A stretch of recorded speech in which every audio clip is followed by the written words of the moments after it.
big introduction about recording. All right, here we are, everybody, with everyone from the Affordable Drill Towers trip.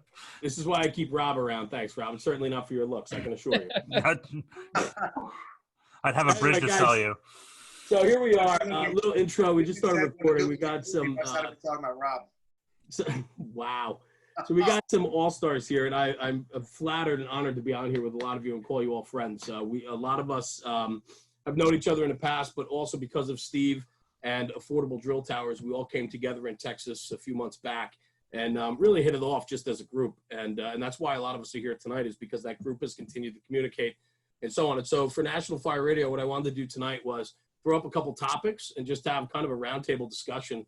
No holds barred, some ball busting, some funny comments, some facts, and a couple nuggets from Captain Dugan would be fantastic, But the first one we picked number 3. The first one is truck culture and truck culture without a truck. So I was talking with a friend of mine who's in Cal Fire, and he said to me, he goes, nobody ever talks about truck company operations without a truck, meaning on social media, it's very truck heavy, Matt, as you know. We're a very truck oriented fire service when it comes to social media. And I think what's happening is, people are getting it in their heads that you have to have the truck to be a valid truck company. And in a lot of places, my buddy in Cal Fire up in the Napa area, he said the first 5 pieces on scene are engines. And so those guys inherently are do truck company work without a truck. So open up the conversation. I don't know if anybody wants to hop in on this, but it is prevalent out there. Not every municipality, urban, suburban, or rural, is running an actual aerial, but the discipline of truck company operations obviously is imperative. Somebody want to jump in on this? Let's start with Eric. Culture? I want to say something, if you don't mind, on it. Please. I think it's truck culture. I mean, if you're running an engine company, that's fine, but you have to have a plan in place. Okay, you can't have the first in engine, force a door, stretch a line, and do the searches and expect any of those to get done with any efficiency. You need to assign someone to help them, whether it's stretching the line, let them be the truck and start forcing the door, bring the line to the front door or whatever else. But if you don't have a plan, if you don't have a set of SOGs that say who's going to perform the truck company functions, you don't have an idea how it's going to happen, then it's not going to happen, and it's not going to happen right. Great departments don't have truck companies or don't have enough people to get them out, but they have great set of rules, SOGs, and they plan how they're going to do this. And it's all built on training, knowledge of the training, and the guys doing the right thing. I agree wholeheartedly, Cap. I truly do. I think the disciplines, right, the fundamentals of firefighting, right, extinguishment, ventilation, search and rescue. I mean, those are your 3 fundamentals that were all instilled. Typically, putting water on the fire is the priority. However, everything else is simultaneous, if you will, right? We get water on the fire, the problem starts to go away. But I think the priorities sometimes, I know I've been on fire grounds where search culture is not the priority because we're too worried about getting that line in place, opening up, and then search becomes that second or third category that we're filling. Building's empty, nobody's inside. So the priority starts to decrease a little bit. However, it still needs to be a primary function. I agree with you. I agree with you wholeheartedly. Anybody else got anything on this? Well, Culture in general? I think Captain Dugan hits the nail squarely on the head. It boils down to having a plan, and that's more than just truck culture itself. It's the fire service in general. I beat my head against that wall for about 10 years trying to get SOGs and SOPs in place. And the answer I was commonly given was, I pay my captains good money to make game time decisions. I don't want to tie their hands by telling them what they have to do. To me, that's a cop-out. They say no fire is the same. BS. 90% of your fires are the same, at least for us. It's single story or 2-story, single family dwellings. That's what we run on. So there's no reason you can't be good at those and do the same thing that you always do. We're very fortunate. We just got a brand new chief about a month and a half ago, maybe 2 months ago. And unfortunately, he got COVID dropped right in his lap. So he's been dealing with that. But we're really looking forward to implementing some solid SOGs. You know, we're a small job, 3 shifts, five engine companies. So that's 15 captains we got to wrangle in, which is by all means relatively easy. But unofficially on my shift, the 5 captains that I get to work with, they know what my expectations are. And that's what it boils down to, is setting your expectations from where you arrive on the alarm as to what your task is going to be. And then furthermore, what each individual person on that rig is responsible for. Now, again, those aren't hard SOGs that have been adopted by the department, but they're relatively hard SOGs that have been adopted by the 6 of us, myself and my 5 captains, that when we go at scene, if it's our bread and butter fire, there's very little dialogue. You know, first due arrives, your fire attack. To speak to what Mike said a moment ago, nine times out of 10, our first due driver is stretching the first hand line because the firefighter, the tailboard firefighter, is going to the front door to force the door. So that helps knock 2 birds with 1 stone, right? So then first due is fire attack, second due is search, third due is vent. Now that vent can determine whether it's going to be vertical or horizontal based on the condition. But there's another truck task that's being handled by an engine, but it's known ahead of time. You know, it's pre-planned. So it's all about just having that playbook in place ahead of time and not pulling something out of your boot, if you will, to come up with a game plan on scene. Have it ahead of time, and that's what it ultimately boils down to. Gotcha. Danny, you're a big truck guy. You guys do a lot of truck work up in that city that you're in. What do you got? I mean, what are your thoughts? No, I mean, exactly like what Captain Dugan said. I mean, there's even decent sized departments just outside Boston that are running into these same problems. Budget cuts, layoffs, putting companies out of service. The same things still have to get done. Truck work has to get done. Just reading these comments. Yeah, I know, right? Yeah. No, but you know, like he said, the same thing's got to be done. You know, truck work's got to be done. That first due engine can show up, but if the officer, one of those guys on that piece, especially if it's a 2 or 3 guy engine, he's in carrying a set of irons or at least a crowbar. You know, what is the plan? You know, like he said, you know, a lot of these departments have developed. If it's not something new and it's something they've done for quite a while, they have it in their SOGs or SOPs, sure, stuff like that. But as some of these departments do get decimated, you know, and hit layoffs and put companies out of service and brownouts and stuff like that, you know, they need to go to the plan book and the playbook and figure out what's going to go on. You know, like I said, getting outside Boston, there's a lot of departments that either it's a mutual aid truck company coming in, or it's going to be like their third piece. Let's say there's no trucks around, it might be like their third engine. But like we said, you know, that first company showing up, you're not getting in the building. If we just have smoke showing, we're not putting any water on the fire from outside. You know, we still need to get inside that building. There's got to be a plan on what's going to go on. If you're going to show up and you don't have a truck, you know, is the officer forcing the door and then we're going to make the stretch or whatnot? But something's got to be in play. Yeah, I like the port. I'm sorry. Go ahead, Aaron. Chief, you were going to say something? No. Just go ahead. Can I jump in there real quick? I think back to that picture that I think a lot of people in the nation saw out of Boston, which was probably sometime last year. Danny, I know you can elaborate more on this, where a baby was rescued from a window, and that was done via that was performed by an engine company. So they probably had all intentions of showing up as an engine company and were put into operation as a truck. Correct. And you will find that again. We all have well-intended plans and SOGs out there, but unfortunately, situationally dependent. When you show up on scene, maybe there's a different arrival order in your, compared to what you're normally used to. Things can change all the time, and we have to be able to adapt to that. I think part of the conversation too, right, is like as the engine company's stretching that line, if the truck's around the block or a couple blocks away, they carry irons. They might force that door, right? They're going to gain entry. So that the engine's going to have to do some truck work to at least get the advance of the line in place, right? And then excuse me. But glad nobody's around you right now. COVID. This is why we're doing it remotely. It just crashed. Don't lose your voice again, Jeremy. Michael Harris spraying things down. That's fantastic.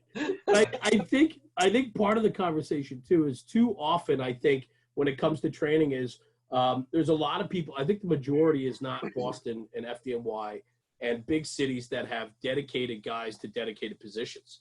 You know, a lot of departments are doing more with less. And whether you're on an engine company or a truck company, you're not riding out with a 6-man truck or a 5-man truck. Typically, you know, in parts of this country, it's a 2-man truck or a 3-man truck, you know? So they're doing a lot more with less. And so we have to start having some of those real conversations. I agree with everything Captain Dugan started this conversation off with about planning, guidelines, and putting it to paper, and then from paper to practicality on the field like Eric was talking about. And so I think that's all important, but the conversation of the culture itself is hugely important. And that type of work needs to be done by everybody on the fire ground. Aaron, quote me if I'm wrong, but I believe OG was one of the first ones that started doing that, right? Yeah. Big truck, small crew. Yeah. And he started teaching that throughout Mass and basically all over the country years ago. Yeah, Gallagher wrote some articles, you know, the truck without the truck. And then certain other guys apparently jumped on that and now teach it all over the place. But I can tell you in the mid-90s, Dave Gallagher was the guy that I learned it from. And we had him come to New Egypt when I was a volunteer there because we didn't have a truck until 2001. And our nearest truck came from military reservation that we didn't know if we could get it usually.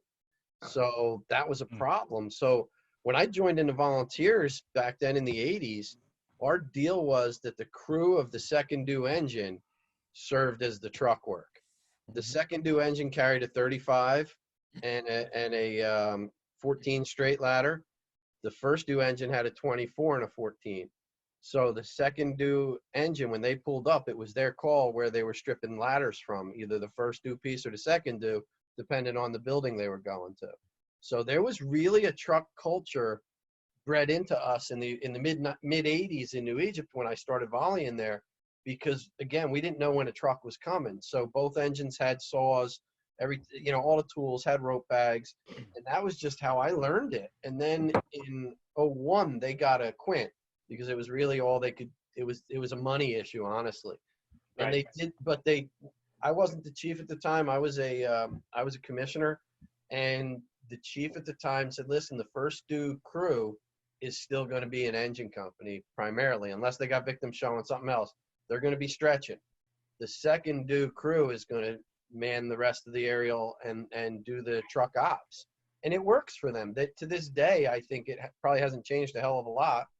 And it really does. It seems to work. But it was a truck culture back even when I was a kid. And I absolutely learned that stuff from Gallagher. When we bought the aerial in New Egypt, we brought in Gallagher and Greg Einsfeld, who was still working at Rescue 3 at the time, and Dana Hannon, God bless him, God rest Dana's soul. Dana and Bobby Swick. So for all the guys who pull up the VES video of Bobby Swick doing the baby grab that time, that's where we learned the stuff from when we bought that aerial apparatus in 01. Aaron, I want to stop you or just jump in real quick. Yeah. That when you guys educated me when we were talking, I did something about that ladder pull with the hooks up on the ladder and the extension ladder and all his equipment, and you guys educated me where that came from. I did. I went back, researched it, checked it out, man. I love being able to pass that on. I love the fact that somebody was able to tell me where that originated and came from. I love that. It's pretty cool. Yeah. We've done that a couple of times, and every time I definitely include that every time I do a portable No, ladder. I saw you do it last year at the Fools. Never pronounces his name correctly. I haven't been able to pronounce it right since the first time I did it. I saw it. Luckily, sometimes I have Danny there to help me out as I'm doing it. But yeah, it's very important to acknowledge that and to let the students know, a little bit of fire service history as well, and to acknowledge the people that, invented this stuff, because I have very few things that are my own. Well, right. I think all of us, right, and so on. And I think that kind of leads us down another path here. That's a good segue. You guys are pretty good, man. So it's kind of a segue, but let's go. Next one, mentorship. Having them and becoming one. And in this group, we have them, and there are some in this group. And so I think it's a cool conversation. Rob gave me the idea on this one, which I love. I know I have one or two mentors in my world that really I aspired to be, and to look up to them and to take their values and really how they were men, and try to tailor myself to become men just like them, a man just like them, with the right values and morals and ethics and so on. And I think that carries over into the fire service as well. Fire service mentors are hugely important. And I think this day and age, more than ever, we need more of them, and we need solid ones. I'd love to start this conversation off. Mike O'Hara, maybe you'll hop in if you don't mind, brother. I'd love to just start picking some brains here. The truck work. What's that? I was really hoping to jump in on the truck Well, work.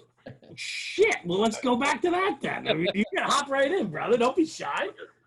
Just a throw in, I guess you could categorize it into the mentorship. But when I started out, Missouri City, a small town outside of Houston, we had two persons on the trucks, and there was a set thing. It was expected. The captain's getting off the truck. He's doing a 360. He's doing utilities. He's looking for people outside windows or needing help right away. And the driver is pulling hose. He's charging it, bleeding it. 2 long tools, 2 short tools at the door that they're going to go in on, running a fan set off to the side, ready for ventilation, when the time comes. And then the second arriving apparatus, they team up and they go, start their fire attack, and then work on water supply afterwards. It was a methodical deal. Name at the time was our Tim Sandelbach was our training officer of the department. He's still out there doing a lot of training and in some magazines, I believe. And having that established early on in my career set the precedence for how everything should be done since then. And it's, in the city, I'm on a rescue truck, but we do a lot of truck work. We're going to soften the structure. We're going to make sure that the guys inside can get out. So forcing extra doors, getting all the burglar devices out of the way, making sure that if there's a long run with no way to get out, that we have a plan in action to get those guys the availability to get out when the time comes. And then we're popping in and checking their circumstances. We're going to go in with thermals and get the layout on the inside of the structure and know what we're dealing with ahead of time. A second set of eyes for safety on those guys inside. And we're just keeping an eye on them so that we can formulate the plan and make it active and current at all times. So it was back to the mentor thing, it was that guy that made sure that you had a structure in place, that you followed it every time. And it's not across the board. It's more of our crew does things a certain way. But it kind of set the precedence for the career on out. Just you do things the right way, and you have a pattern, per se, and you stick to it. You make sure that everyone's on that same page, and you make it work as a group. So. I love it. No, I thank you for hopping in. And please just hop it. That's a gorgeous puppy. What is that? Eric, what was that? That is my yellow lab Jameson that very much wants to be involved in the conversation, apparently. All over me, whining and barking, and yeah, good stuff. That's cool. Mike, thanks for hopping in. And please don't hesitate, like anybody, if you got something to say, please hop in. Kevin, we might as well hit you. I mean, you're an engine guy, a truck guy, a rescue guy. Like, I don't know, what hat do you wear? It depends on the situation. Yeah, so talk about that a little bit. Well, I mean, if you look across the country, I mean, the country is a lot different than New York City, obviously. And we talked about manning before, and really comes down to the engine being a truck in some of those situations really depends on who's showing up. So when you look at the volunteer world, you know, who do they have on the truck? You know, they have interior and exterior firefighters and all of that stuff. You know, are guys capable of doing the job of a truck or even have the knowledge to do that? That gets into a big situation to start with. But when we talk about SOPs, I mean, New York City is very driven on SOPs, and it's great to say, all right, well, the second due or the third due engine will be your truck. But the reality is, if they only have 2 guys on that rig and they're not capable of going in, there's your SOP right out the window. So it gets into very shady areas that we have to deal with. I had a friend who was a fireman in Florida, and it was him and a lieutenant on the rig. And he said, we pull up first due. He goes, I stretch the line. He'll put it in pumps, and then I'll go and back him up. Second due takes over. So it's very dependent on what's your neighborhood and what you're going to be dealing with. Yeah, no, I agree with you wholeheartedly. Rob, maybe you could hit on that too, because you ride shorthanded. I mean, there's days you're gonna have a 2-man truck. Yeah, I mean, we just kind of figure it out as we go a lot of times because you don't know what you're going into. If we go to a standard being a structure fire, we take an engine and a ladder truck, and the 2 guys that are riding on the ladder truck usually are helping stretch the line and forcing the door. So we've got the city of Poughkeepsie with engine 2 coming behind us, and those guys assume the truck responsibilities. Right. And it's always been a great thing for us is because our ladder trucks are kind of set up similar. So they walk over and they know how it works. So that for me as the officer, I've always just kind of tried to focus the guys on parking the truck in the right spot and said, like, listen, even though you're probably not going to get up to the turntable, and I'm really sorry that that's going to happen to you, and you're going to get this awesome position, those guys from Poughkeepsie are going to come up and put the outriggers out and either get to the roof or act as that search crew or whatever the case may be. And it's very fluid. Like it's probably the strangest thing. There's no book on it because there's literally been times where we've gone inside and done the search, and we've had the line at the door waiting for the guys from Poughkeepsie, or we've gone in on the line and they've gone to the floor above and we've held the stairs for them. So Yeah, it's a all right, beautiful. So let's transition in now to the mentorship, because I think that conversation is hugely important, because when 24 years ago when I started in the fire service, I mean, I grew up in a house where my father was a firefighter, so I grew up in a firehouse as a kid. So I had expectations and understanding, and knew my position in the firehouse when I did eventually become a firefighter. And I'm fortunate for that, but there are a lot of kids that don't have the ability to even understand what it's about until they get into it. And then it's about finding your way. And I think part of finding your way is finding that senior guy or a very senior guy, or even maybe a junior guy that is willing to give you those nuggets that you need to succeed. And when I say succeed, it's not just as a firefighter, but as a man, as a person. A lot of things are learned at the firehouse. Not all of it's firematic. And if so, I think more life lessons are taught and learned around the kitchen table or that front bumper than probably anywhere else in your life. And I think we've all had great experiences there. And I go back to the round table that we did when I barely had a voice back in Texas. I mean, I was down and out, guys, when we did that. I really wasn't feeling well. But Captain Dugan, you made a very good point. I was talking about the OG, right? The original gangsters. And I was talking about, yourself, and Ray McCormick was there that day with us, and a few other guys that I look up to. And I remember digesting your content in my earlier days. And I looked up to you and a few other gentlemen as the OG. And you said to me flat out, you go, yeah, but we had ours too. You listed a whole slew of guys that you felt were great influences for you in your early years and so on. And for me, it's hard to think back generation to generation. I mean, your generation was before my generation and so on. And so we all have those mentors coming up the line. Captain Dugan, would you mind speaking to that a little bit, just about the importance of a good mentor, or finding somebody in the fire service that I think that you can feel puts you in a good spot. And I think some people are lost in looking for that this day and age, and it's hard to come by, I think, more and more. Well, Jeremy, I think everyone you meet in the fire service is going to give you something. Not all of them are going to be for the good.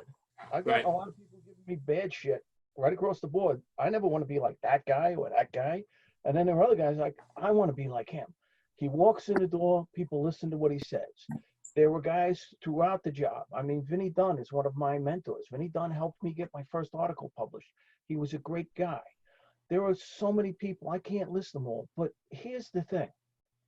Anybody who thinks that they're going to be there and they're only there for them, there's always somebody coming up behind you who's going to do your job. And if you don't want them to do it better, shame on you. Because it's just like anybody who has a kid wants their kid to be better than they were.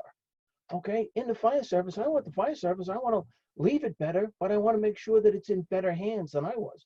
Because I did a lot of stupid shit in my day. We all, Okay? So yeah. why not make it better and smarter for the rest of us? Okay? And it's common sense. But if you let your ego drive what you are doing, you're an idiot. Because ego, I don't know who said it first, but I've heard a lot of people, some people say that we can attribute this back to Alan Brunacini. I don't care who said it. I don't know. So if you're the first guy who said it, thank you, Moses. But ego eats brains. Okay? If you think somebody else can't do it better and smarter than you, or blow you out of the water, you're an idiot. You're an asshole. I agree. Okay? So mentors, be a mentor, because you're training a guy to take your place. So you want the guys to do the right thing. They say knowledge is power, but I've always said, and again, just like you, Mike, somebody else said it long before me, but knowledge is power, but if you keep it to yourself, you're not powerful. You're a fucking douchebag. Plain and simple. You have to share that knowledge. You have to allow somebody else to take it, refine it, tweak it, and make it even better for the next guy, because that's what it's all about. It's not about, look at me, look at what I can do, look at all this information, all these trainings I go to, and look at how powerful I am. No, that's bullshit. You have to be able to pass it on. If you keep all that information and knowledge to yourself, you're just a douchebag. You're not powerful at all. And you know something, Eric, you're 100% right. And I'm just going to say one more thing. My next original thought will be my first. Okay? Because I've just taken things and used what other people have given me and worked with them. And I think that's so important that we all know this. Nobody out there is a shining star. Nobody out there is the best thing to come along in the fire service, and you're going to be the best thing that ever happened to the American Fire Service. If you think that, you should go out by where Hankins lives in Hollywood and find yourself a job, because you don't belong on a fire truck. Hey, Jeremy, can I say something about that? Can you show us your back piece first before we go anywhere? It wasn't my back piece, and even if it was, I wouldn't admit it. Come on, My open the man, door. thank you for hopping on, brother. Open the Larry, door. it's good to see you, man. It took him a while, but Hey, I'm not going to leave early either. Hey, it's what Captain Dugan said a minute ago. You know, especially with the newer generation on mentorship, if you think you're better than the guy that came before you, then you're obviously in the wrong profession. But too many times nowadays, the younger guys, they're ate up with following what the red helmet or the white helmet has to say or do, and that's who they want to emulate. I learned the most from a 30-year pipeman that I rode next to, who passed on things informally. And he was the one that you watched that you wanted to emulate. And then when you take a promotional test and you promote, you still realize that he's the guy behind you that's going to keep you moving in the right direction. So mentorship does not have to be somebody that, you know, is higher in rank than you. It has to be somebody who has credibility, who has knowledge, but like Hankins said, knows how to pass it on. And he does it in that way on the front bumper, on the tailboard, in the kitchen at 9 o'clock cleanup or whatever else, to where he teaches you about the life experience of the fire service. But then when you watch him work, he does it to where he wants to pass on what he's doing. He wants you to learn it, and he wants you to be better. But it doesn't have to be a rank differential. I love that. Spot on, brother. I think Larry just hit the nail on the head with that, you know, and going back to the point of, it really doesn't come down to time. You know, I think a lot of people always feel that a mentor has to be somebody that has a lot of time, but that's not necessarily true. I try to emulate the guys that I see working the hardest, you know, even trying to pass along knowledge. It might not be the most up-to-date knowledge, but if they're willing to take the time to tell me something that they've learned, I'm willing to listen to that. And that's how I've been my entire career. And I want to try then automatically to pass that along to somebody else. And I feel that that's just about like how everybody is in this group, 100% how everybody is in this group. And that's what makes us a little bit different than everybody else. But I really think that the biggest thing there is it doesn't come down to having the most amount of time. It doesn't need to be a 30-year pipe man or a 30-year chauffeur or the officer. There's plenty of people, even the 5-year guy can offer you something. And also just see how not only, the knowledge they pass along, but how their actions are. Because, there's guys that will walk around the firehouse and pick up the littlest piece of trash that they see. And that to me is big. That speaks volumes for their character right there. And character is more important than reputation. Maddie, that's what I was just going to say, man. I think the word character, I don't think it's talked about enough. I think we need to talk more about it. I think character is all encompassing, and it goes to your demeanor on the fireground, but it also goes to your company demeanor, your drive, your ambition, your desire, instilling the right values into the ones that are coming after us while respecting and working with the ones that came before us. I mean, it's a really fine balance. I know just for myself, I find in my firehouse, I'm that middle ground guy. I still connect with every single young guy that walks through the door, but I am the first guy to take that 90-year-old guy from my firehouse, my volunteer house, some soup during this COVID, epidemic, and I love that position. I love where I am. I'm 43 years old, and I am so happy to be in that position where I feel that working with the young and brokering the conversation between the young and the old. I love that. I love facilitating that conversation. Well, Mario, you're in here, man. You gonna chime up tonight or no? Who? Isn't Mario on? I see him. Yeah, Mario's there. He's on mute. He's on mute. There you go. There he is. You can still hear us. It's He Steve. must be on duty if he can do this, because rescue trucks don't do shit anyway. So he's got all the time. Whoa! I just finished my cigar, so yes. Larry's here. But it's an interesting conversation. And what I had written on that piece of paper, it's having them and becoming one. Becoming one is a unique conversation. Aaron, maybe just asking, I'm sure in your tenure in the fire service, I'm sure you've been in a mentorship role probably for a few of your younger guys, whether in a volunteer house or in a career house and so on. I know in my firehouse, a lot of the younger kids come to me with questions, concerns, thoughts, ideas, pick my brain, want to hear my opinion. And I'm very much sure that you're in the same boat. Would you mind hitting on that a little bit? Yeah, I think probably it's kind of weird. Like we talked about with this group, having what I see it from a bunch of different sides. So I had really good mentors when I was young in the fire service. Had a really good volunteer fire chief in New Egypt when I started there. A couple of them, and actually one of those guys who I guess they're old timers now actually came to my swearing in for my promotional ceremony, a couple months ago. So that was really cool. So it stays with you, the people who really, really matter and influenced you, if at all possible. I see one thing I just want to throw in, and I think one of the things the guys were talking about, we see it when we're out on this national training circuit that everybody talks about, which it is what it is. I don't think it makes you any better, any worse. I think there's a lot of jerk-offs that are out there right now. Just maybe that's completely politically incorrect, but I don't give a shit. There's a lot of guys that are out there teaching and spreading their whatever it is simply to hear themselves talk. Whether they've got lots of experience or they don't, there's got to be, to me, a good mentor is humble. A good mentor tells you where he learned everything from. Like Captain Dugan said, I don't have too many original thoughts. When it comes to the fire service, we learned them from somebody. And these guys who are preaching that they did this and they do that and it's this way and it's that way, it's fucking bullshit. It really is, but it's what it is. And maybe I had too many of my cups full tonight, but I just feel that's got to be addressed more often, because there's too many guys out there bullshitting, and somebody's got to. The young guys are going to see it, and eventually they'll figure that out. But it's just not right. But to me, mentoring, I've never had somebody come up to me and say, "Will you mentor me? Will you be that guy for me?" And that's probably smart on their part.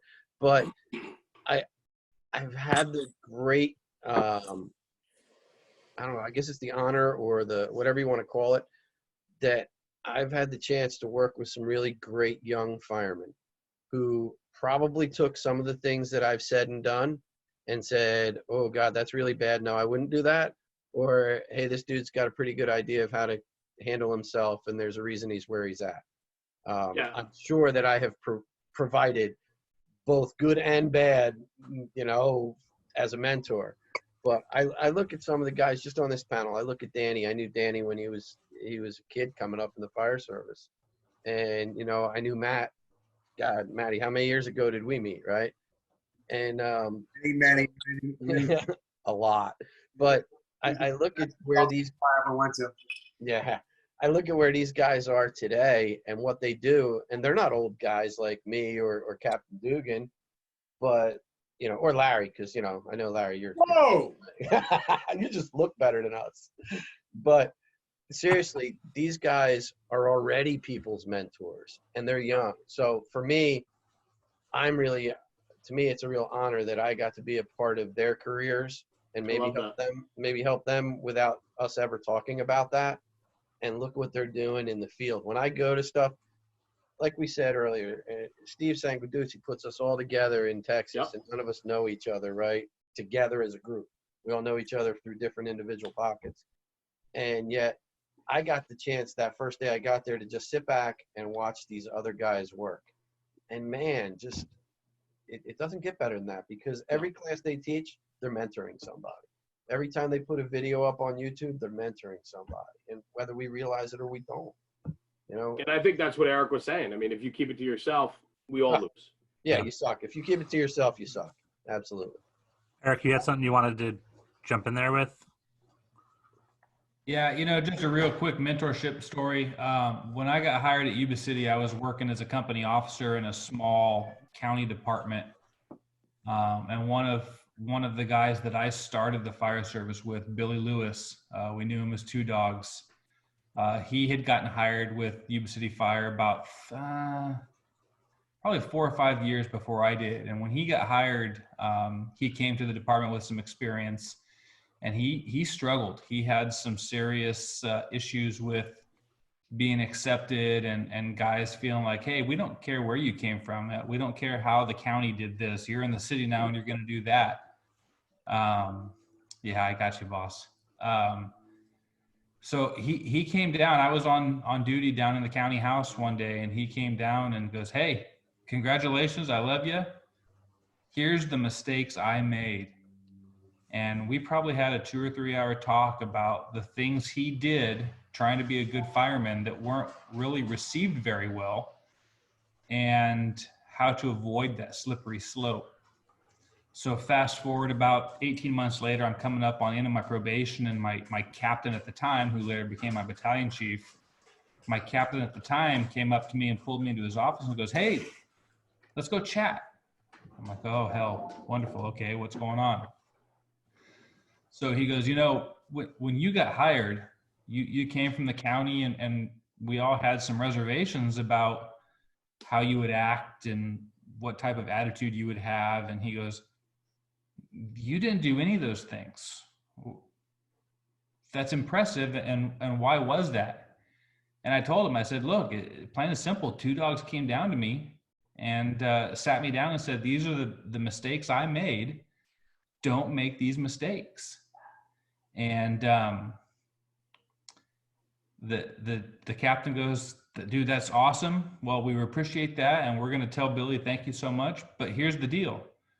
Every new hire academy we do from here on out, I want you to stand up in front of the class and tell them the things that Billy told you, because they're important and they make sense, and they really help you get through your probation and not be looked down upon as just another face in the room. You know, you're somebody that gets it and you know what you're doing. We lost Billy 4 years ago to his own hand, and there's quite a few guys in this room that knew him and loved him. But that right there was some mentorship that greatly helped me in my career with, you know, at the time, a big city department, which is tiny compared to most of you, but you know, they were the big fish in the small pond back then. And so that really helped me out. I think mentorship is huge. I did the math before we started just a minute ago, because we've got 58% of our department has 4 years or less. So that's huge, you know. And we actually have an individual that teaches firehouse etiquette, and he's one of those new members, but he was a Marine. He gets it. He understands the paramilitary structure, and he's able to really work with these guys and do a great job. And then we've got a formal mentorship program also that the more senior individuals take the junior guys under their wing and talk to them and meet with them quarterly and stuff like that. So that's something that I don't think a lot of places do that probably should. Like, you don't see too many mentor programs going on within departments, you know.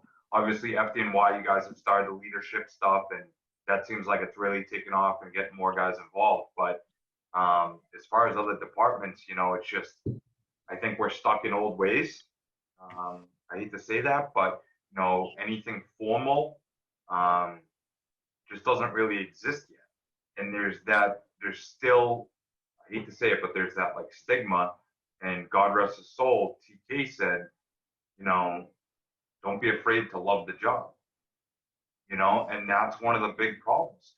People come in and they look at what one or two guys are doing, and if that's not, I don't want to say the right thing, but if they're just coming in, doing their job, checking the piece, you know, sitting on the couch, watching TV, stuff like that, I feel like some people are more apt to fall into those crevices and get lost within this fire service.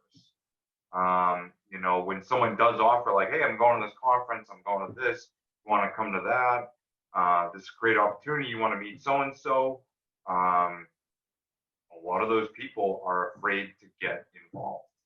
And how to get them involved, I don't know. I wish I had the answer to that. I think that's one of the biggest things, you know. There are no programs like right now. We don't have anything, you know. There's like if you become a new officer, they put you through a local development program, but other than that, there's no mentor program. There's no I don't know. It seems like that love, the tradition's still there, but that love and passion for the job has slightly been lost a little bit. And it's almost, I'm not gonna say just our department or even like we're the big ones, but across the nation, it seems like people are being put down for putting time and love into their job and taking care of tools and doing this. And I don't know, it sucks to see, you know. I don't know how you make up for that and try and, you know, turn that curve back the other way. Well, I know one thing. I know doing things like this tonight in the group that Steve put together in Texas, those are the things that we're doing to combat the fact that the job is good. And it's okay to celebrate what we love. And I don't think we have to apologize for any of that. And I think the ones that are lost just need some more work by all of us. I think that we swung a little too far in the opposite direction of loving that job. I think we're all in it, or not all, but not us. Just in general, it's become more about individually us and not so much the department, the company, the culture, the lifestyle.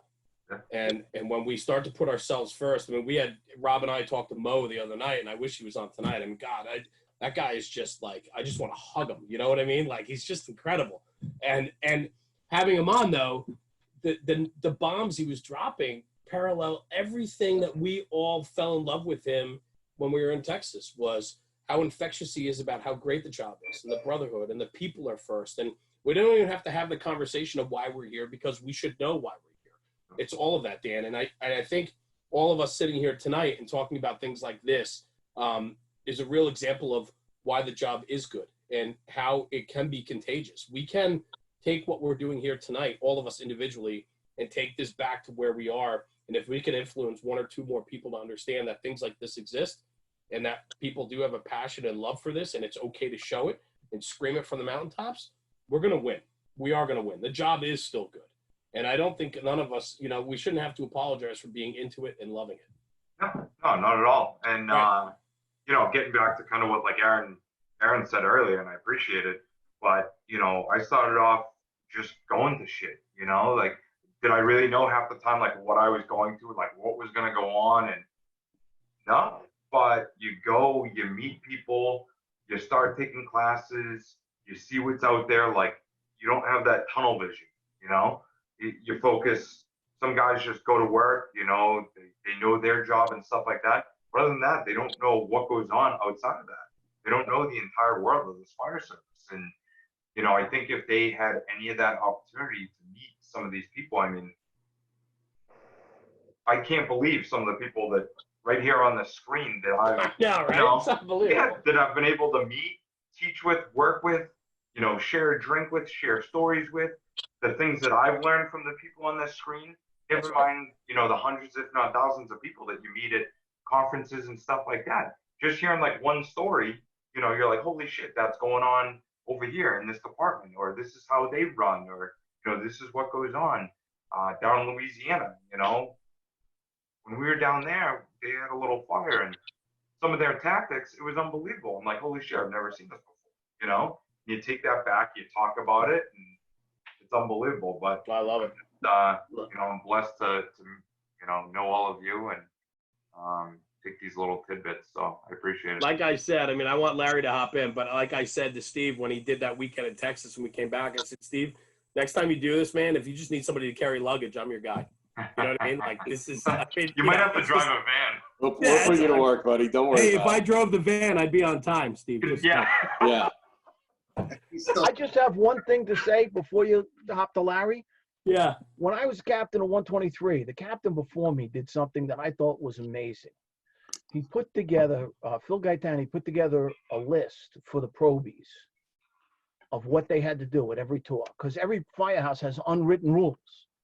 And my wife always said, if you don't know what the rules are, how are you supposed to know how to follow them? You'll have to figure them out on your own. If your father wasn't on the fire department, you didn't know. So he put together what's expected on the day tour, what's expected on the night tour, what's expected from the company.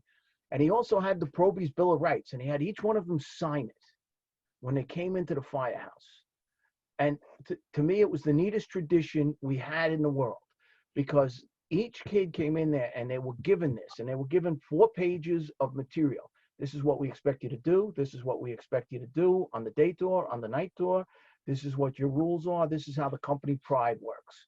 This is what it is. Here it is. Sign this, that you've got this. And they did. And we started from day one. And I think that's where we lose sometimes. We don't get the kids initially when they jump on. Somebody else in the firehouse is there. We haven't gotten them, and we're not bringing them up. I think we have to start from day one with this love of the job that we were all talking about. Yeah. Larry, hop in, brother. Hey, it's a combination of what Dan said, Jeremy, what you said, what Captain Dugan just said. Pride is related to the individual composition of the company. And when Steve and I were on the job at 68s together, if there's one thing that we did on Ladder 68 or Station 68 as a whole, is I was going through pictures the other day. We got a guy from Nebraska riding with us. We spent 8 or 10 hours tinkering with the ladder truck, mountain crap, doing stuff that we thought would make us be better at the job. The captains didn't make us do it. We didn't go out there. We weren't ordered to do it. We were doing it to try and become more efficient and better than the next station over. We wanted to make sure that it was where we wanted it. So it made us, if we saved 10 seconds, that it made us better at our job. And I think I said it on the group text with everybody the other day. It didn't matter if Steve was the only person from 68s on that truck or if I was. At the end of the day, all they were going to remember was that it was 68 sitting in front of the fire building, and we either succeeded or we failed.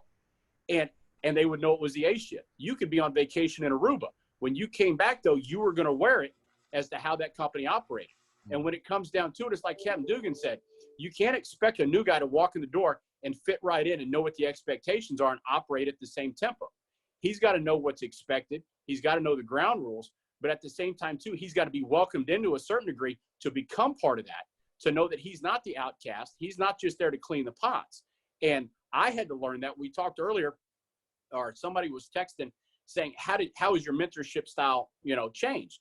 And when you look at it, I never considered myself a mentor. until I looked around one day and I realized I was the old head. And when I was the old head, I had to really go back and look, what was the stupid crap that I did? You know, the rookie walks in the door, and if you're the hard ass that he doesn't feel like he can approach and talk to, he's never going to learn anything from you. He's going to be the guy that's constantly going to try and avoid you, and he's going to say, I'm not dealing with him. And so as I got older and I became what I consider the engineers in the Houston Fire Department are the NCOs. They're the ones that function at that intermediary level between the officers and the pipemen. They're the ones that take the corrective action for the company as a whole. They're the ones that pull the people in the back and they say, look, guys, this is what we're doing right. This is what we're doing wrong. We got to tighten it up because you don't want the captains to have to be captains. You don't want the chief to have to be chief. So if we deal with it at a lower level, we can modify all we need to. And then what we can do is then we can as a whole succeed better, be more efficient, be better for the community, be better for the other companies as a company. And we still, and pride comes out of that on its own. Because I can tell you right now, at 3 a.m, after you've made 3 working fires, after, 8 o'clock at night or after dinner, like Steve and I did, and I'm sure everybody else on here has done as well, you still want to kick it in the ass and give it 110%. Because you know what? If you make the 4th fire, it's still your ass with your rig sitting in front of the building, and it's going to reflect on you. But if everybody's operating in the same direction, on the same sheet of music, man, it's a thing of beauty. And when you come out, you're beat-ass tired, but you're dropping your hooks, you're dropping your air packs, and your mouth is in high gear because you knew your company kicked it in the ass, and you're going to make sure everybody else knows it, not as a source of ego, but as a source of pride for the company. Well, I'm done here, Larry. I mean, just, this is mic drop. You just crushed it, man. Like, absolutely, brother. I appreciate that. That was spot on. I'm looking at Paglio's comments over on the side. He should have stuck around. I just want to say one thing, and this is only because I probably won't ever get a chance again, but due to the circumstances that we find ourselves in at the moment, I never expected to say I was going to be on C shift, but I'm on C shift right now. To the fire department. And I did 30 years on C shift. It's not the worst place to be. You know what? It's a really good thing, but we've created almost like and I wouldn't say a little bit of an internal battle between, but you can see the young guys starting to talk a little banter between each other, and it will kind of make you elevate your game on that shift, like where we've like, okay, hey, we did 4 drills yesterday. Oh yeah, well, if they did 4, we're going to do 5. And just kind of, we did this and we went around and we changed this on the rig or we adjusted that.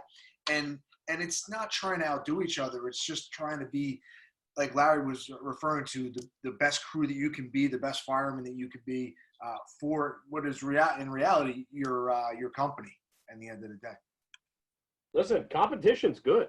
Healthy competition is the best thing in the world, right? Because it keeps you on your game. It makes you sharper. And it makes you want to be better. I want to hold you accountable, because that's the whole. Again. Yeah. Well, Captain Dugan, years ago, I remember when I first met you, and one of the stories you told about, what the company next door had, nobody does it better, and what was on the front of your rig. Nobody. Exactly. That has stuck with me since the day I met my Dugan. I love that. That's great. That's fantastic. Well, guys, thank you. That was fantastic. Do you mind doing one more topic? I mean, anybody got to be anywhere with this quarantine? It's nice. This is the best part about this is we get to lock people in. Nobody's got anything to do. I mean, it's this or Dance with the Stars or something, right? So I got to feed my goldfish. I'd love to, we talked about mentorship. Maybe this kind of just snowballs into it. Can you read it? Probie Life? Oof. Matt, you should start off with that one. Well, maybe we should have, but you know what? I think it comes back around. I think it comes back around because mentorship is directly in line with Probies and our new folk that are coming up the line. And Larry hit a couple nice nuggets, Captain Dugan and Aaron, everybody in this group. I mean, you guys all had a lot of good things to say on that. It was a fantastic topic. When it comes to Probie Life, Matt, you kind of just hit on it a little bit now that you guys are running your set shifts and so on and so forth. I think where I want to go with this is maybe understanding that we as leaders, as a voice in the fire service, we have to understand more than ever that we do need to have that plan and we do need to put things in place that are consistent. I think consistency in the fire service is a difficult topic and something that's difficult to talk about. We all like to hope that there's consistency throughout, whether it's SOGs, whether it's discipline, whether it's your daily house duties, you name it across the board. Consistency seems to be a tough issue, and understanding the expectations of the Probie in the firehouse. We as a lot of us are, many years in the fire service. So we hold a position in our house, in our companies, in our departments that people do look up to us. And so we have to set that example. And at times, I think we have to work harder than we've ever worked to ensure that the next generation is signing on to what we need out of them, or what we want out of them, or what's expected of them. Probie life, it's not easy these days. And I just wanted to hit on that a little bit. I mean, I don't know, Kevin, maybe I could ask you, brother, in the retired out of the FDNY and so on, but Probie culture in New York City, if not anywhere, is probably the most intense. I think it's pretty intense in probably the FDNY. You guys have a pretty good house demographic, if you will, individual companies and so on. Would you mind hitting on that a little bit? I just think from a retired brother out of the city, Captain Dugan, I'd love for you to hop in too, but maybe you could hit on that a little bit, just as to today's Probie, and what maybe a couple things we need to do to ensure, because I can tell you on National Fire Radio, a lot of our listenership are younger firefighters that are looking for something more. Maybe they're not getting it in their own house. Maybe they're not getting it out of their own senior guys or officers or mentors. And so, we're providing a channel for that. And maybe you can just hit on that a little bit, brother. Well, for me personally, I've spent the last 20 years in special operations, so we don't get probies. Right. So, going back to the days of when I was a Probie, or what I saw years ago, obviously has changed a lot. So, the newer firefighters that are coming on these days, they're different. And it's not that they're not knowledgeable. They're smart people, but a lot of them are from college. They don't have trades and stuff like that. That's what I've seen over the years. And where a lot of us that came back from years ago, we started in construction trades, or you did something with your parents, or you worked doing air conditioning, refrigeration, plumbing, and stuff like that. So there's still some of those firefighters out there, but a lot of them are college-age kids that come into the fire service now. So for me in special operations, just to come to a squad company, you have to have 5 years on the job just to apply. So it's kind of changed that demographic, and I don't see the probies as much as other people would. Yeah, I know though too. You are involved outside. Now that you're retired in the volley house as well, and I know you have some background in that as well too. And I know just in my volley house the difference in the probies over the years, and so on. And I know that we're working harder than we've ever worked before to ensure that we're instilling the right values and company pride into them. Anybody else? I mean, it's kind of a, go ahead, Cap, please. Let me tell you a story. And this is me personally. This is my story. I was a Probie in one of the slowest firehouses in the city of New York. When I got appointed to 268. 268 was the engine. I was in line of 137. The engine used to do about 300 runs a year. The truck did about 1,100 runs a year. They were and I went there, and it was a camp. The junior man in the engine used to get the nozzle. And one night I was working, the nozzle man had 27 years. Okay, he was the junior guy. And it was just, they were all good firemen from great shops in Brooklyn, the Bronx, Manhattan, who were just retiring down there. And their nickname was the Washed Up Brothers on the Beach. And they wanted young blood down there to change it. And I went down there, and there was not much to do. I was going crazy. I was doing drills on my own because nobody wanted to drill, everything else. I missed my first run on the FDNY because I used to have to walk through a parking lot across the street to get the meal at the supermarket because they didn't want to get on the rig to go to the supermarket. Hey, I've missed one. They drove past me and waved at me. Then I got transferred up to Harlem as a Probie without having a paper into Ladder 43. And I got there, and I thought it was the same thing as this firehouse I was in. And I walked into the kitchen on my first day, and I sat down and had a cup of coffee. And you would have thought I had two heads. Okay, they looked at me, but they said, what are you doing? I said, I don't know. What am I supposed to do? They said, where'd you come from? And I told them. I said, what'd you do over there? Nothing. They didn't do anything. Well, this is what you got to do. And they told me, and I had to wash the tools. I thought, that's all you got to do is tell me. Senior man took me outside, showed me what to do, how they wanted me to do it.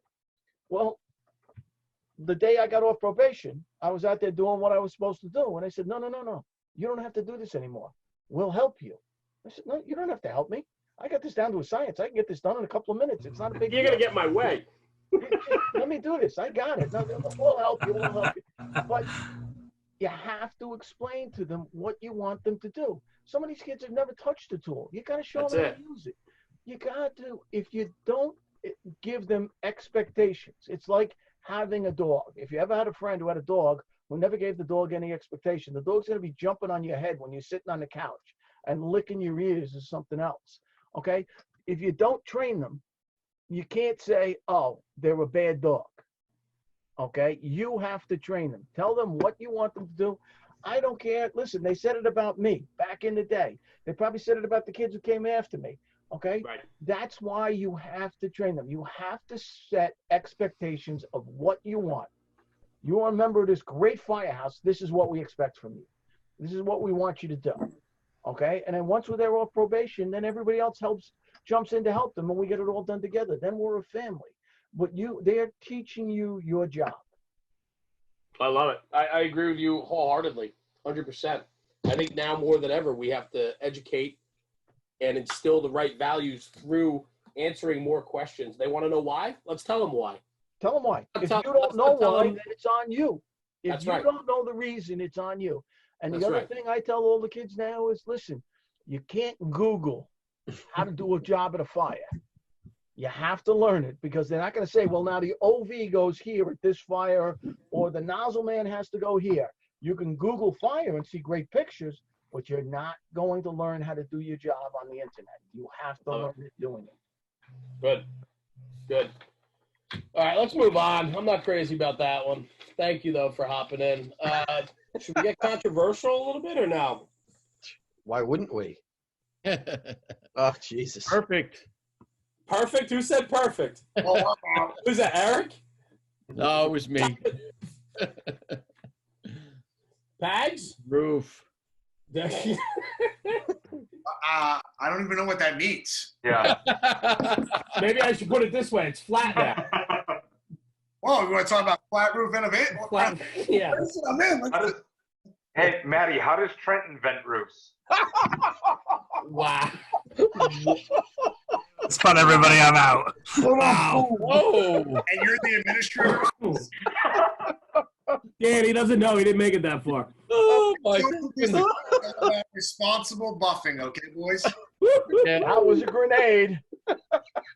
Wow. My wedding. Oh, yeah. I might have to go back to my fridge. I'm gonna have to get to something harder here. Jesus. That's what she said. I'm going to tell you what I think about peak roof dwelling. Captain Dugan, thank you for being the only mature one in the group. You know what? Fun. I've been married in September. Well, in May, we'll be married 34. We've been together in September 40. You know what's in my attic? Stuff. Her shit is stuff. My stuff is shit, and it's in the shed. Okay? There is nothing in that attic that I really want. Okay? Christmas decorations, her wedding dress, all that stuff, I really don't give a crap about it. If my house catches on fire, I still love my wife after 40 years together. Okay? I want her. I want my kids. If you can, I want the dog. But I want my wife and I want my kids if they're home. I don't give a shit about the stuff in the attic.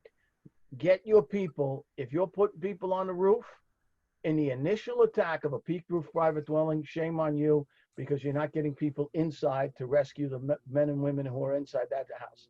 If the building's completely vacant, you know it's empty, I don't give a shit if you throw water in the windows until it floats out the roof or the chimney. I don't care what you do. But if there are people in there and you're putting people on the roof, I'm out. I think one of the big problems you see, and I agree with Cap, I think one of the big problems you see is guys have it in their brains that, okay, we're always going to do this. We always go to this. We always go to that. peaked roofs, you know, I've seen guys go to a peaked roof for a fucking basement fire, not in a balloon frame. So, I mean, what are you doing? You know, there's a time, I think there's a time and a place. Some places Of aren't going to course. go to a peaked roof Of at all. course.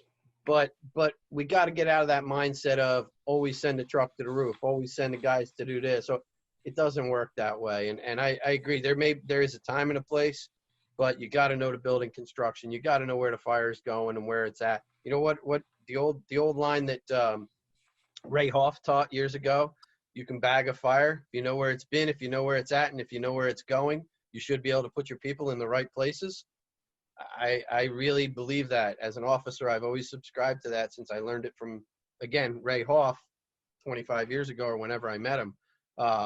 But so I'm not against peak roof ventilation. I have absolutely done it. I have sent guys to the roof, and it's been helpful. You know, as guy who's been on the engine lots of times, that's been nice when they pop the hole for us. But I agree with Captain Dugan. Time and a place and priority levels, I think that you got to set. You know, you think that's you a lot. said, Can I jump in there, Jeremy, if you don't mind? yeah. Go right ahead. So, you know, when I joined the Volleys years ago, you know, it was like one of those things you did. You're in a truck company, you go to the roof, you cut a hole. That's what I was taught. That's all I knew. I didn't know any better. And then, you know, you start looking at it and you start doing a little research and figuring out, and the FDNY is not big on it. But you really look at, what are we dealing with here? I mean, I could tell you my house here, it's 11 home on Long Island. My ceiling joists are 2x4s, 24 on center. And my roof joists are 2x6s, 24 on center with 3-ply plywood. I mean, walking up there without any turnout gear on, my roof starts to move. So now put a guy in full turnout gear with fire conditions and stand on top of that with 3 or 4 guys. Where are you going? You're going right through. So, you know, my neighbor had a fire and it was a chimney, it came up through into the eaves, and the attic fan pulled it right across to the other side of the house. So what are you walking on here? You're walking on something that's being demolished. So is it the safest thing in the world? It's not. Right. So, and there's good and bad to all sides of it. You know, I could see where it can be beneficial, but for the most part, we're putting a lot of weight, minimal manpower, because we're already stressed to the limits, depending on where you are in this country. And we're sending 3 or 4 guys to a roof. They could spend a lot more time inside pulling ceilings and put the fire out. Yeah. Can I offer a differing opinion? Go ahead, Larry. Please. And we don't have a lot of flat roof buildings down here.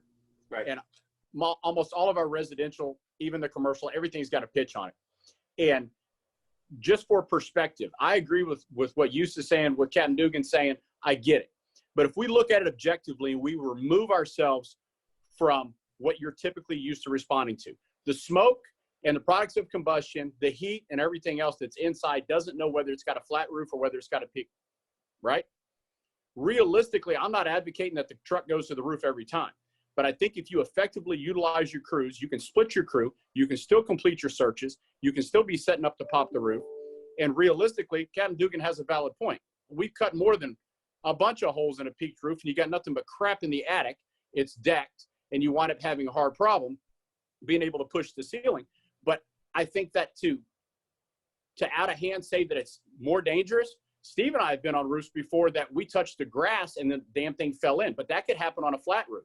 And I think that realistically, when you get down to it, we can't out of hand say that one is more inherently dangerous or safer than the other. Because if you do it, Captain Dugan and 123, those guys are probably aces at flat roofs.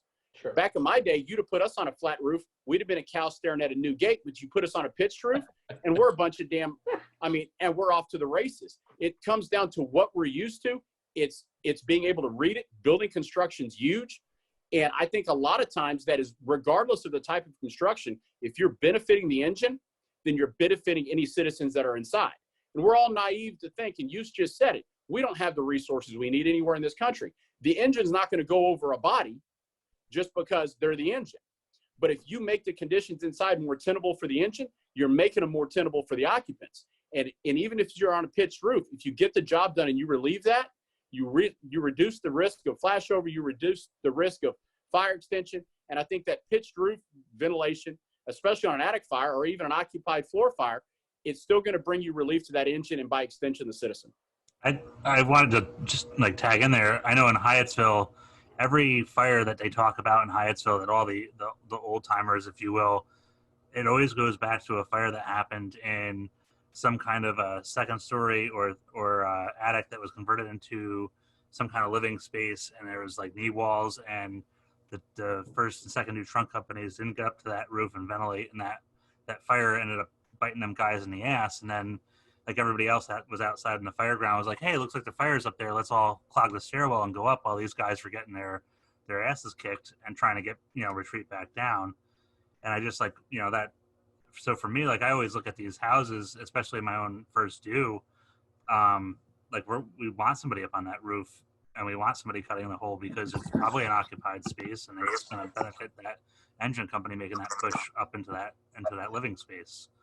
Yeah, and I agree. I mean, I think there's a time and place for all of it, right? I think to say that across the board it's not the right thing to do is difficult to say.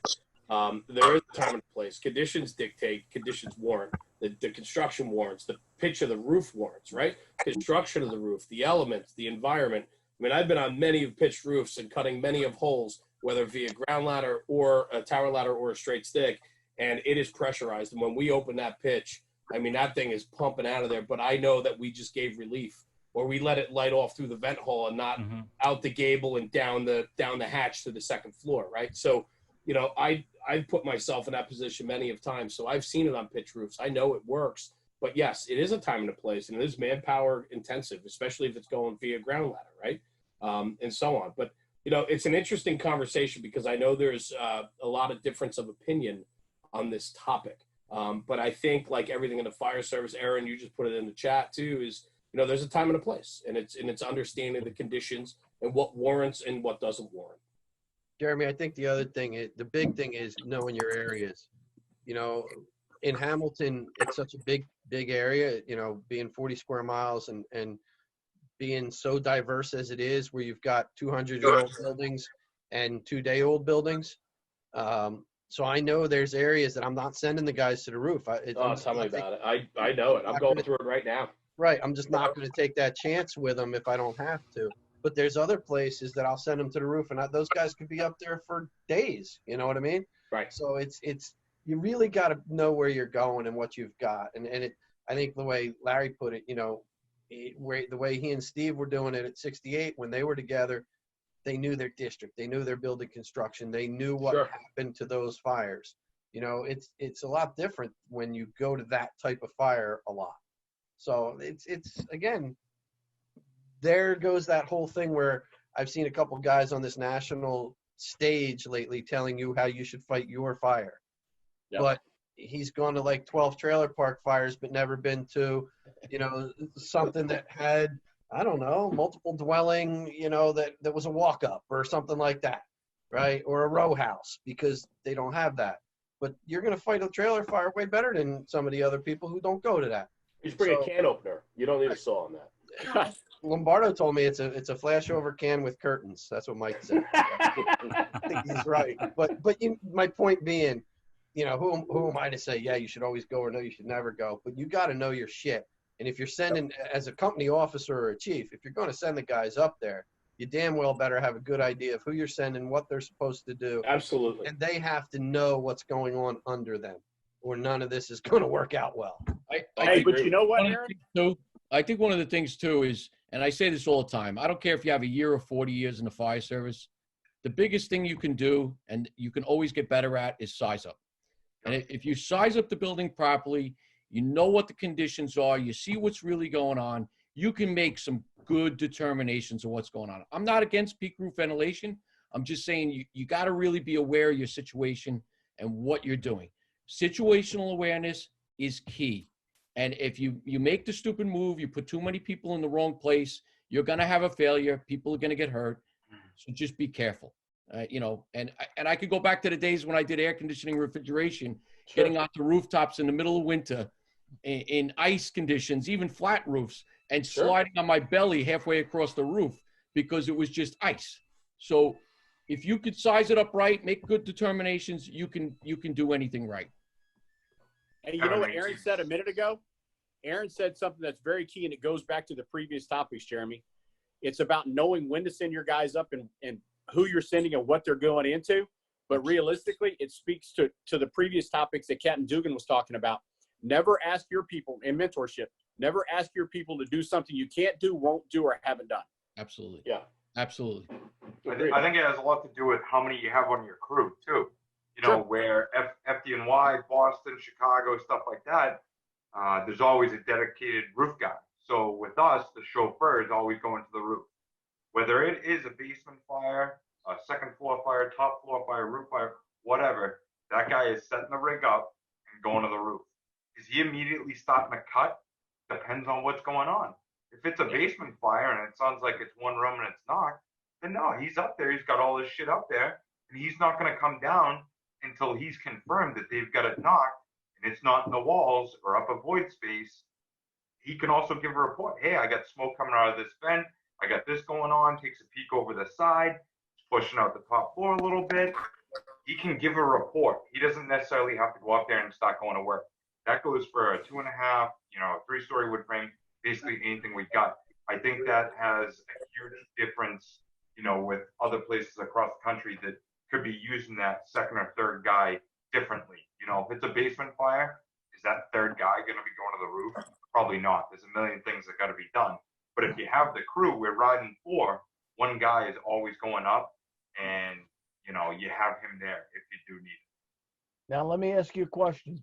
Then, if one of your guys up on the roof went up there for a basement fire and cut the roof without talking to the officer or the chief, what would happen?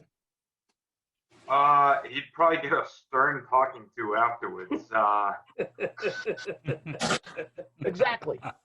You'd probably hear the chief on the radio fucking screaming. Get the sauce start up. Oh no. Yeah. It happens.